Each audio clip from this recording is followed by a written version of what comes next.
Olá, seja muito bem-vindo ao Café com Bíblia, o devocional diário da primeira IPI de Santos. É muito bom ter você por aqui. No nosso devocional de hoje, eu quero falar a respeito da oração, ou dos efeitos da oração. E para isso, eu quero contar um pouquinho, ou parte da história de uma mulher chamada Ana. Ana era mãe do profeta Samuel e era uma mulher estéril, que sofria muito por causa da sua esterilidade. E por causa disso, se sentia menor do que as outras mulheres. Havia um contexto familiar muito complicado, porque o seu marido, Eucana, também tinha uma outra esposa. Essa outra esposa chamava Penina, que tinha filhos.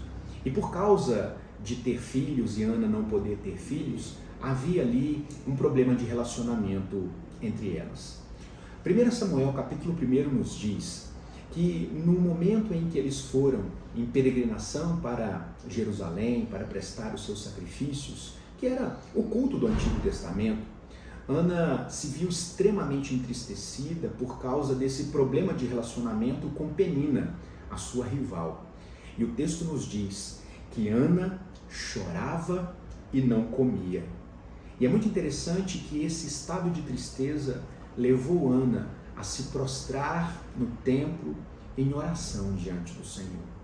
É muito curioso que, ao ver o comportamento de Ana, ou seja, uma mulher de semblante diferente, que falava, mas não se ouvia a voz, o profeta, chamado Eli, viu aquela cena e se aproximou dela e exortou: mulher, por que você vem a esse lugar, a casa de oração, embriagada?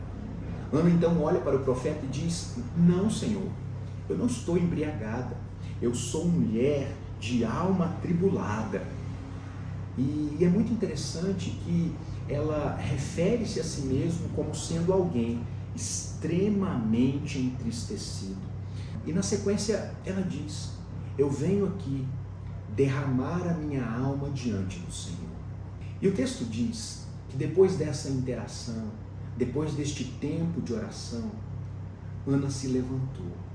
E de maneira extraordinária, o texto termina dizendo que Ana se levantou, comeu e o seu semblante já não era mais triste.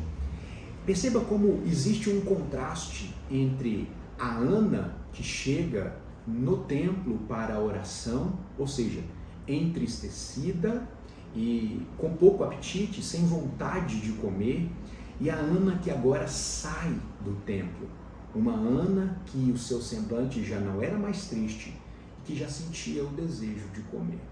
Existe uma mudança de comportamento drástica aqui, e é interessante nós percebermos ou pensarmos o que mudou em Ana para que o seu comportamento fosse tão claramente alterado.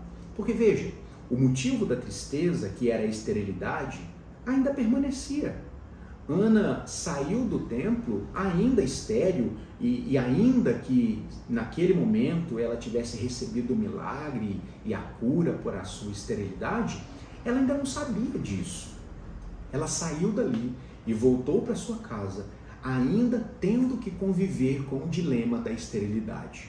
Mas é muito interessante que o texto nos diz, de maneira muito clara, que o que muda no coração de Ana é a sua atitude de derramar o seu coração diante do Senhor. E é aí que nós percebemos a importância da oração.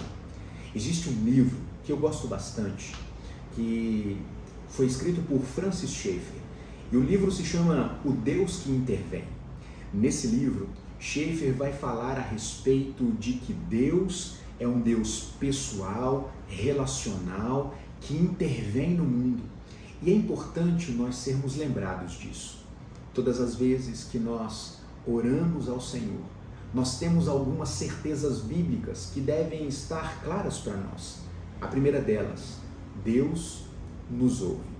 A segunda delas, Deus intervém na história. Deus intervém nas nossas vidas. E é muito interessante que, ainda que Deus não faça exatamente aquilo que gostaríamos que Ele fizesse, ainda que Deus não nos cure da nossa enfermidade, Ainda que Deus não nos conceda o pedido que nós desejamos, mesmo que Deus não faça exatamente o que nós gostaríamos que Ele fizesse, isso não muda o fato de que Deus ouve as nossas orações e de que Ele sempre nos responde. Eu sei, às vezes parece que Deus está em silêncio, mas na verdade Deus está se revelando a nós. Deus está comunicando a sua vontade a nós, que é boa, perfeita e agradável. Para concluir, o que muda então? O que muda na nossa vida quando nós desejamos quebrantar o nosso coração diante do Senhor em oração? Eu quero que você guarde um ensinamento que eu tenho certeza que vai te abençoar. É a maior lição do nosso devocional de hoje. Mesmo que Deus não mude a situação, Deus vai sempre mudar o nosso coração. O que mudou na vida de Ana não foi, nesse momento, a situação, mas o seu coração. O que fez com que Ana reagisse à circunstância de maneira completamente diferente. É Deus intervindo no coração de Ana. É bem verdade que na sequência nós podemos ver isso, e eu aconselho você a continuar a leitura, que Deus vai de fato conceder. E deste momento aqui, Deus vai produzir um milagre. E Ana será mãe do profeta Samuel, um homem importantíssimo para a história do povo de Israel. Mas mesmo que isso não acontecesse, antes mesmo de saber que estava grávida, de pegar Samuel no colo, o texto nos diz que naquele instante, como resposta da oração de Ana, o seu semblante já não era mais triste. Naquele momento, ainda que Ana não tivesse visto a ação de Deus na situação, Ana sentiu a ação de Deus no seu coração. E é exatamente assim que Deus faz com cada um de nós, quando nós fazemos aquilo que Ana fez, derramando a sua alma perante o Senhor. Por isso eu quero convidar você, para que nessa manhã derramemos a nossa alma diante do Senhor. Vamos orar? Querido Deus, nós te agradecemos por sua palavra. Te agradecemos, ó Deus, porque o Senhor sempre nos ouve. Te agradecemos, ó Deus, porque o Senhor intervém na história, o Senhor intervém nas nossas vidas.